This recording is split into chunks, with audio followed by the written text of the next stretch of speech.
तो हम लोगों ने जो लास्ट क्लास की थी उसमें अगर तुम्हें याद हो तो हम लोगों का सीक्वेंस थोड़ा सा आगे पीछे गड़बड़ कर लिया था, बिकॉज जैसे हमने ग्रेविटेशन पढ़ा था हम उस सीक्वेंस में अपनी पढ़ाई करना चाहते थे। हमने 2.4 जो कि पोटेंशियल ड्यू टू डाइपोल और 2.6 जो कि इक्विपोटेंशियल सरफेस वाले दो कंसेप्ट छोड़ दिए थे, तो हम लोग उसको करने की कोशिश कर रहे हैं। तो अगर तुम एनसीईआरटी देखोगे तो ये -q और +q दो चार्ज रखते हैं जिनके बीच का क्या है 2a है। इसका मतलब ये मेरा डाइपोल हो गया। डाइपोल के सेंटर से कोई पॉइंट है P जो कि r दूरी पे रखा है। अब ये क्या कह रहे हैं, एक्सियल और इक्वेटोरियल ना करके थीटा एंगल पे है। इसका मतलब थीटा की वैल्यू 0 हो गई तो वो एक्सियल हो जाएगा, थीटा की वैल्यू π/2 हो गई तो इक्वेटोरियल हो जाएगा। लेकिन अगर थीटा की वैल्यू 60 या 45 हो गई तो भी मैं आंसर निकाल सकूं, ऐसा ये चाहते हैं। ठीक है, अब इस वजह से इनका डेरिवेशन थोड़ा सा मैथमेटिकली कॉम्प्लिकेटेड हो गया है। ठीक है, हम समझाने की कोशिश करते हैं, लेकिन अगर ना भी समझ में आए तो एंड रिजल्ट को करते हैं। ठीक है, तो जैसा कि हम उनको पहले बताया था कि जो डाइपोल होगा उसको हमें डाइपोल की तरह देखना ही नहीं है, उसे मुझे क्या देखना है, एक चार्ज +q रखा है, एक चार्ज -q रखा है।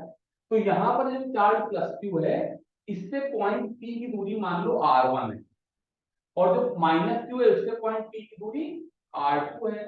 तो जो मेरा पोटेंशियल एट P हो जाएगा वो हो जाएगा kq/r1 -kq/r2। kq तो कॉमन हो गया, 1/r1 की वैल्यू अगर मैं ये वाला छोटा सा ट्राइंगल देखूं तो इसका ये वाला साइड है r, ये वाला साइड है थीटा और ये वाला एंगल है a, और दो वेक्टर की टिप से टिप जब जोड़ते हैं तो ये दो वेक्टर का डिफरेंस होता था। इसका मतलब r1 की वैल्यू डिफरेंस वाले फॉर्मूले से r² + a² - 2ar cos theta की पावर हाफ है। यहां तक कोई समस्या? अब हमने कहा कि यार ये a² को तो करो नेगलेक्ट, r² के सामने 2ar बहुत छोटा है और 2ar के सामने a² तो बहुत ज्यादा छोटा है, उसको नेगलेक्ट कर देते हैं। पूरे में से अगर मैं 1/r कॉमन ले लूं तो यहां पर 1 - 2a/r cos थीटा की पावर -हाफ आ जाएगा। ध्यान से देखना क्या हुआ, मैंने डिनोमिनेटर में से r² कॉमन ले लिया जो कि रूट के बाहर निकल करके सिंपली r हो गया। हाँ तो बेटा डिनोमिनेटर में से r² कॉमन लेंगे तो रूट के बाहर वो r हो जाएगा, तो यहां से निकाला r² जो कि बाहर आकर के r हो गया। अब यहाँ पे r² में से r² निकाल लिया तो बचा 1, यहाँ पे 2ar cos थीटा में से r निकाल लिया, r² निकाल लिया तो 2a/r और पूरे टर्म की पावर -हाफ करके न्यूमरेटर में डाल दिया। ठीक है, अब जरा सा बाइनोमियल थोड़ा तुम लोग होशियार हो, 1 + x की पावर n = 1 + nx। तो ये वाला टर्म क्या हो जाएगा, ये हो जाएगा 1/r, 1 -हाफ आकर के मल्टीप्लाई हो तो माइनस माइनस प्लस हो जाएंगे और +2 और 2 कट जाएंगे तो प्लस a cos थीटा/r। अब जब मैं दूसरा वाला ट्राइंगल देखूंगा उस आइडेंटिकल सी बात है, बस ये वाला एंगल थीटा की जगह पर π - थीटा या 180 - थीटा है। तो जब मैं 1/r2 लिख रहा हूंगा तो वैसे ही -2ar cos 180 - थीटा हो जाएगा और cos 180 - थीटा -cos थीटा हो जाता है, इसलिए वो माइनस और माइनस मिल करके प्लस हो जाता है। ठीक है, तो ये हो जाएगा। फिर सेम इसी लॉजिक की बेसिस का a² काट देंगे, वैसे ही r² कॉमन ले लेंगे तो सब करते करते इसकी वैल्यू हो जाएगी 1/r 1 - a cos थीटा। अब मुझे क्या करना है, VST लिखने के लिए K2 मेरा कॉमन आ गया, 1/r1 में से 1/r2 सब्ट्रैक्ट कर देना है। 1/r1 में से 1/r2 सब्ट्रैक्ट करेंगे तो ये 1 1 कैंसिल हो जाएंगे और ये a cos थीटा/r, a cos थीटा/r 2a थीटा/r करेंगे तो इनटू 2a cos थीटा/r और ये बाहर वाला तो 2a cos थीटा/r² आ जाएगा। ऐसे लिखो, बल्कि ऐसे लिख लूं तो ज्यादा अच्छा। ठीक है, 1/r कट गए और a cos theta by r square और a cos theta by r square add हो गए तो 2a cos। अब जो मेरा q इंटू 2a है वो क्या हो गया, डायगोनल में, ठीक है। तो मेरा फॉर्मूला हो गया k p cos theta by r square, जिसको बहुत से लोग k p dot r cap by r square भी लिख देते हैं, और बहुत से लोग इसको k t dot r upon r cube भी लिख देते हैं। मतलब 1/r² का वेरिएशन है, और कॉस थीटा कैसे लाएंगे, डॉट प्रोडक्ट, ठीक है। तो वेक्टर p और वेक्टर r का डॉट प्रोडक्ट, और चूंकि न्यूमरेटर में उसमें एक r फालतू आ गया इसलिए divided by r। But the whole point is कि potential is proportional to cos theta, proportional to p and inversely proportional to r, ठीक है, जो कि होना भी था, तो यार इलेक्ट्रिक फील्ड 1/r³ के प्रोपोर्शनल है, और v e dot dr dimensionally उसमें लेंथ मल्टीप्लाई कर देंगे तो 1/r², ठीक है। अच्छा, cos थीटा पे डिपेंडेंस ऐसे भी दिखाई दे जाती है कि अगर मैं मान लो थीटा को 90 करूं, मैं अपने पॉइंट को यहां पर ले लूं, तो क्या हो जाएगा, प्लस वाले और माइनस वाले का डिस्टेंस इक्वल हो जाएगा, ठीक है ना। अगर मैं इक्वेटोरियल पोजीशन पे देखूं तो +2 और -2 का डिस्टेंस इक्वल हो जाएगा, तो दोनों चार्ज के पोटेंशियल कट जाएंगे, तो पोटेंशियल। अगर मैं थीटा को 0 ले लूं तो मैं इस वाले चार्ज के पास हूं, इसलिए मेरा पोटेंशियल पॉजिटिव। थीटा को 180 ले लूं तो मैं इस नेगेटिव चार्ज के पास हूं, इसलिए मेरा पोटेंशियल नेगेटिव, ठीक है। तो मेरा फॉर्मूला क्या हो गया, v = kp cos theta by r, ठीक है। तो p डॉट r वाले से खाली हम लोगों ने वेक्टर फॉर्म में लिखने की कोशिश की है, बट अदरवाइज उसका मैग्नीट्यूड क्या हो गया, kp cos theta by r। ये एक बात। दूसरी बात जो हम लोग करना चाह रहे हैं, मेरी शीट ये रही, वो हम लोग इक्विपोटेंशियल सरफेस पे करना चाह रहे हैं। तो इसके बाद 2.5 की potential due to system of charges आया, ये हम लोग ऑलरेडी कर चुके हैं, सिंपली पोटेंशियल ऐड हो जाते हैं। ये इक्विपोटेंशियल सरफेसेस जो हैं, ये जैसे लाइन ऑफ फोर्सेस थी वैसे ही इक्विपोटेंशियल सरफेसेस, तो ये क्या, ठीक है, नेक्स्ट बात करते हैं।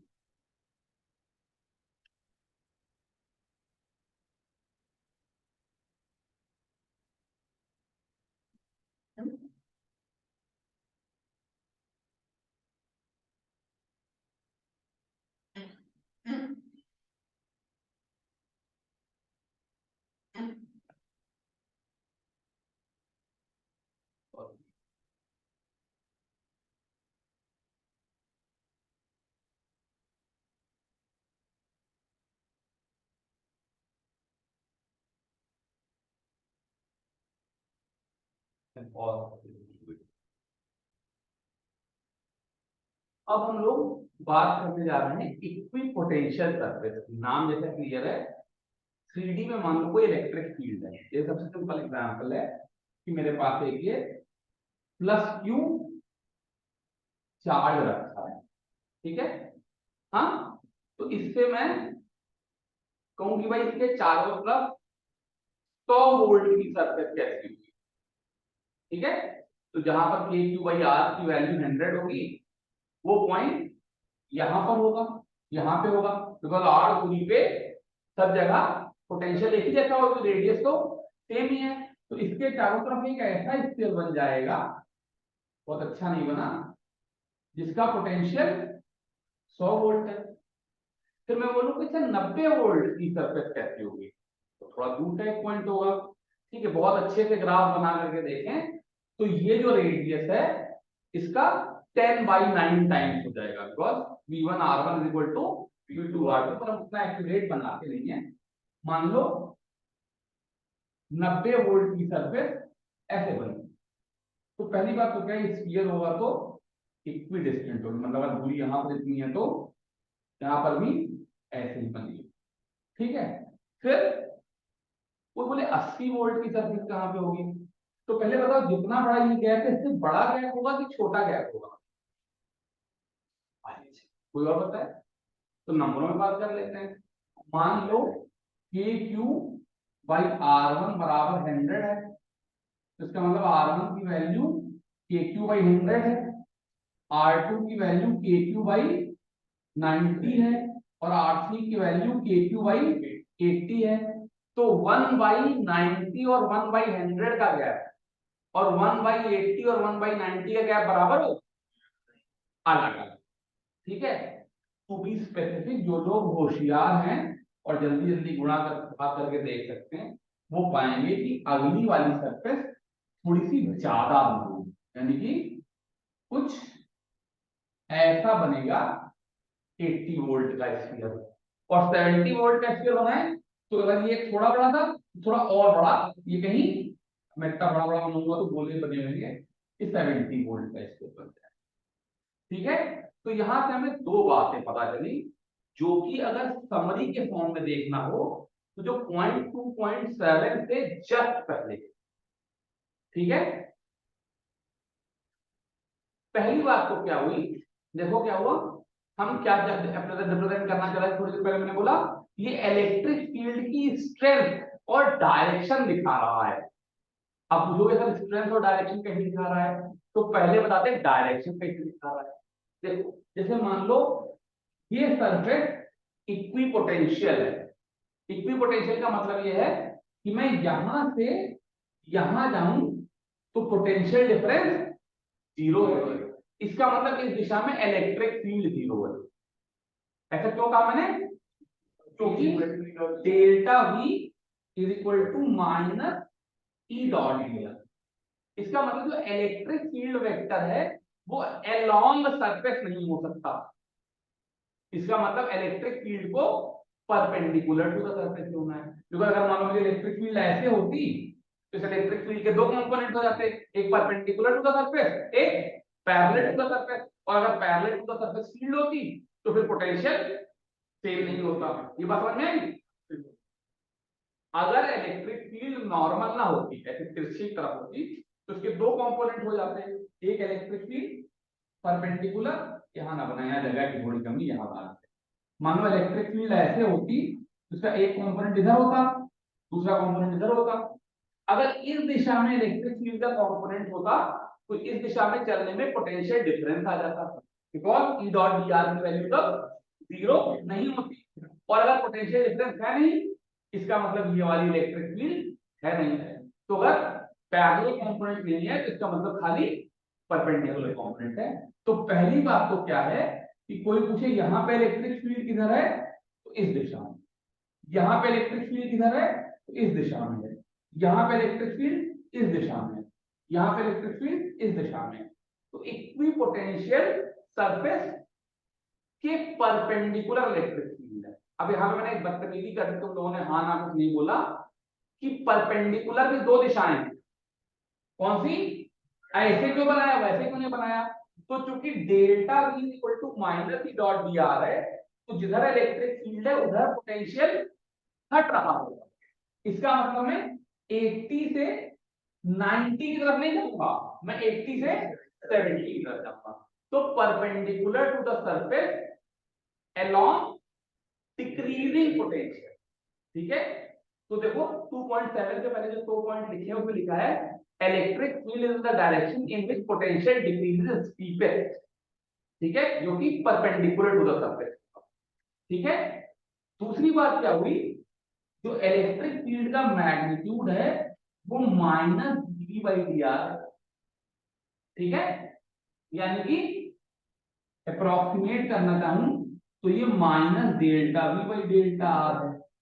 अब मैं जानबूझ करके अपनी इक्विपोटेंशियल सरफेसेस इक्वल डिस्टेंस की बनाता हूं, मतलब मैं 100 90 80 70 इसीलिए बनाया, ऐसा नहीं कि 100 के बाद 81 बना दूं, फिर 81 के बाद 73 बना दूं, ऐसा नहीं, इक्वल डिस्टेंस की बनाए। तो डेल्टा भी तो सारों के बराबर है। अब जितना ज्यादा इलेक्ट्रिक फील्ड उतना कम डेल्टा, यानी कि जहां पे इक्विपोटेंशियल सरफेसेस पास पास है वहां इलेक्ट्रिक फील्ड स्ट्रांग है, और जहां इक्विपोटेंशियल सरफेसेस दूर दूर है वहां इलेक्ट्रिक फील्ड वीक है। तो direction perpendicular to the equipotential surface, और जो जितना ज्यादा सेपरेशन उतनी कमजोर है, ठीक है पक्का।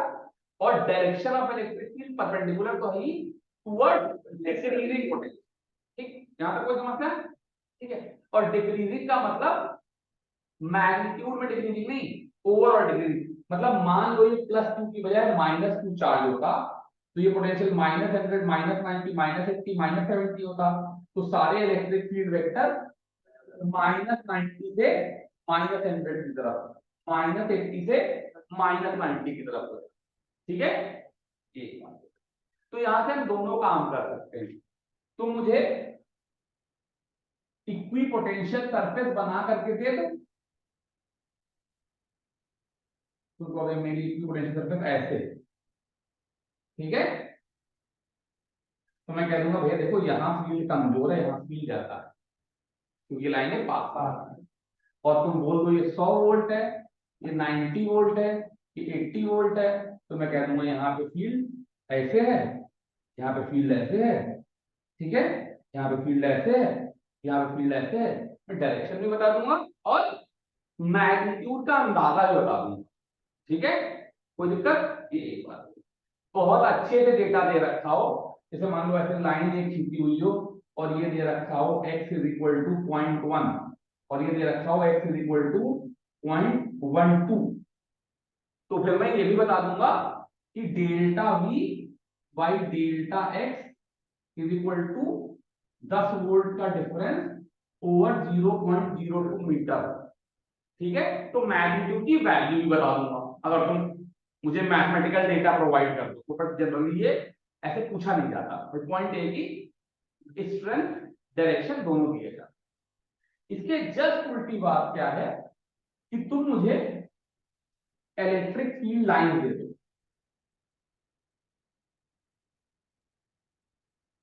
तो मैं कहूंगा भैया देखो यहां पर ऐसा परपेंडिकुलर, ऐसा परपेंडिकुलर, ये मेरी इक्विपोटेंशियल सरफेस ऐसी है, फिर ये ऐसी है।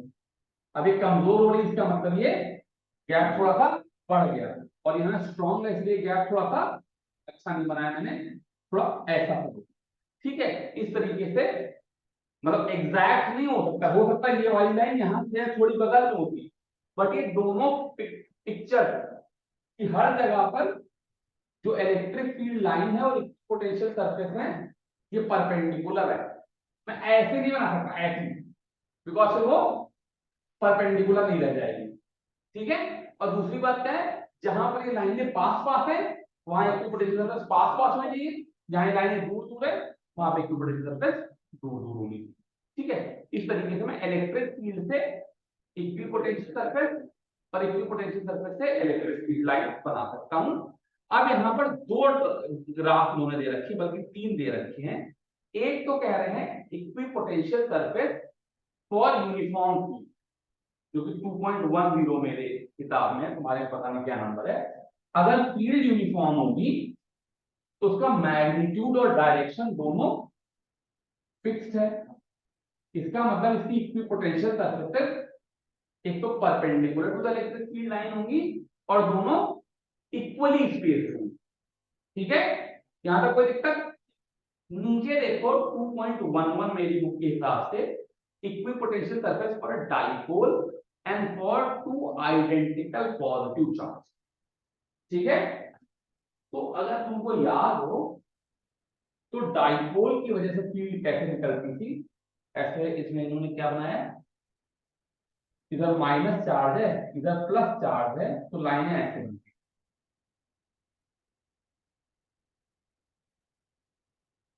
हैं, मैंने थोड़ा सा रफ सा बना दिया, बट काइंड ऑफ ऐसे बनती थी ना, ऐसे। तो अब क्या होगा, यहां पर परपेंडिकुलर ठोको, यहां ठोको, तो ऐसा, और यहां पास पास है, अगला गोला काफी पास, ये वाला थोड़ा दूर। तो फिगर को देखो तो क्या हुआ कि चार्ज के पास गोले पास पास है और चार्ज से दूर होते जाते हुए गोले कमजोर होते जा रहे हैं, ठीक है। यहां ध्यान देने वाली बात है कि जैसे ये इधर है, ये स्पेसिंग बढ़ती जाएगी और फिर फाइनली इधर ये ऐसा मूव कर देगा, तो इलेक्ट्रिक फील्ड लाइन डाइवर्ट करने की बजाय कन्वर्ट करने लगी, तो ये गोला ऐसा बनेगा, फिर कुछ ऐसा, फिर धीरे धीरे करके छोटा होने लगेगा, ठीक है। और ऐसे दूसरा वाला जो है वो दोनों पॉजिटिव चार्ज है दोनों के लिए बना, ठीक है। तो जो उनकी इलेक्ट्रिक फील्ड लाइन थी उनके परपेंडिकुलर गोले बना करके हम लोग इक्विपोटेंशियल सर्किट, ठीक है।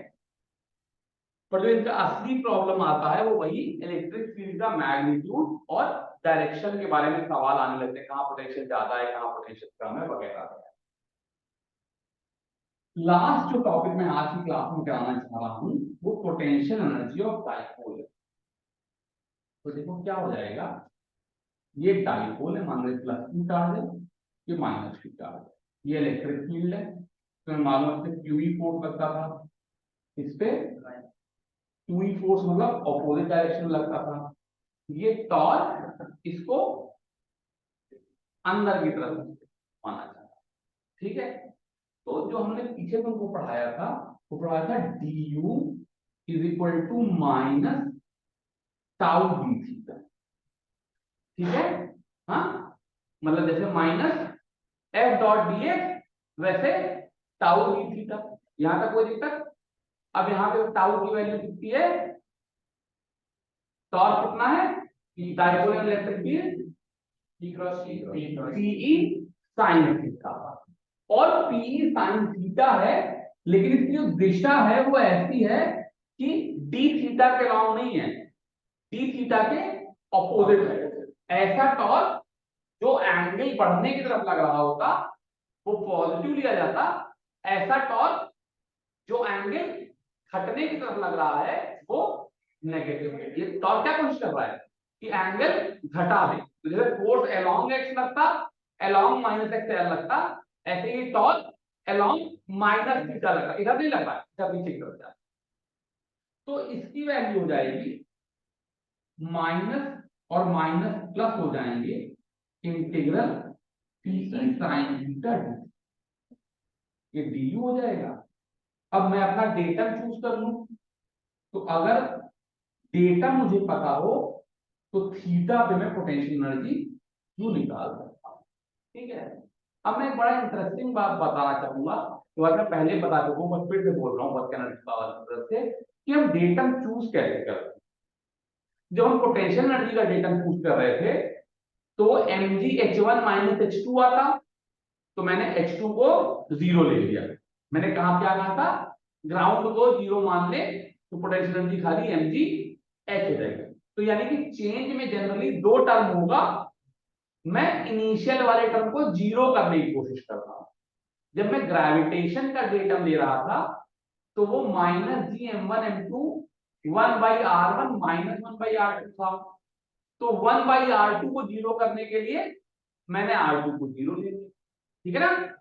ऐसे ही यहां पर देखो साइन थीटा का इंटीग्रल कॉस थीटा देगा, तो cos theta final minus cos theta initial जैसा कोई टर्म आएगा, तो मैं कॉस थीटा इनिशियल को जीरो करने के लिए पाई/2 ले लेता, क्या ले लेता हूं, पाई/2।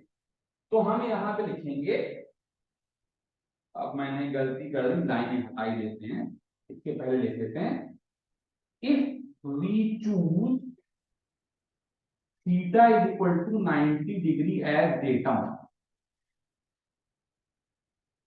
then du is equal to minus and minus plus pe sin theta d theta, पाई/2 पे du की वैल्यू, u की वैल्यू 0 और थीटा पे इसकी वैल्यू, ठीक है। तो यहां पे आ जाएगा u माइनस 0 साइन थीटा का इंटीग्रल माइनस कॉस थीटा का डिफरेंशिएशन माइनस साइन थीटा, इसलिए साइन थीटा का इंटीग्रल कॉस थीटा का इंटीग्रल साइन थीटा होगा, ठीक है ना। तो यहां पर पीई कांस्टेंट है, ये हो जाएगा कॉस थीटा और लिमिट लगा देंगे तो पाई/2 थीटा हो जाएगा minus pi cos theta plus pi cos पाई/2, जिसकी कोई औकात नहीं है। तो मेरा पोटेंशियल एनर्जी आ गई माइनस टी डॉट। तो टॉर्क आ गया टी क्रॉस ई और पोटेंशियल एनर्जी आ गई माइनस टी डॉट। अब मेरे जीवन में एक कष्ट है, एनसीईआरटी में इन्होंने दो पोटेंशियल एनर्जी निकाली हैं और फिर बताया है कि दोनों एक दूसरे को एक कांस्टेंट अपोज किसी करेंगे। जैसे मान लो मैं डेटम इसकी बजाय उसको चूज कर लूं तो पोटेंशियल एनर्जी का दूसरा फॉर्मूला आ जाएगा, लेकिन उसमें कांस्टेंट टर्म ऐड हो जाएगा। तो अगर तुम ध्यान से देखो तो बहुत बवाल करते करते इन्होंने फाइनली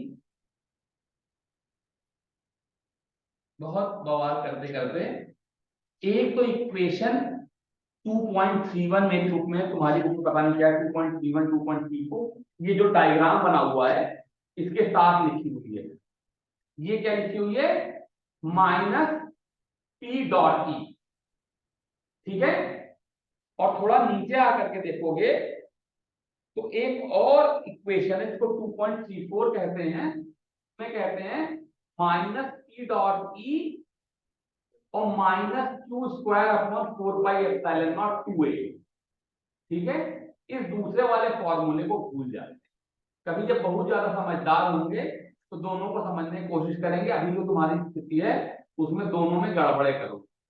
तो फॉर ऑल प्रैक्टिकल पर्पस हम लोग, अगर लोग डेटा इंफिनिटी को लेते तो दूसरा वाला फॉर्मूला आता, लेकिन हम लोग उसमें इंटरेस्टेड नहीं है, हम उसके बारे में बात भी नहीं करना चाहते। कोई किताब में देखे तो कह देना हमने नहीं देखा क्योंकि हमारे सर में नहीं किया। ठीक है, तो हम लोग कौन सा फॉर्मूला पढ़ेंगे?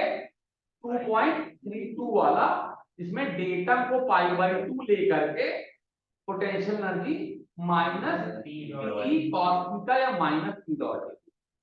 ठीक है, अब इस इंफॉर्मेशन के साथ हम लोग 2.2 2.3 और 2.6 ये तीन एग्जाम्पल कर सकते हैं। मैं ये भी करा नहीं रहा हूं, जो तुम लोग करके रखोगे अगली क्लास में लोग इसको देखेंगे और फिर इलेक्ट्रोस्टैटिक्स ऑफ कंडक्टर। ठीक है, कोई दिक्कत, किसी को कोई डाउट है? चलो बहुत बढ़िया।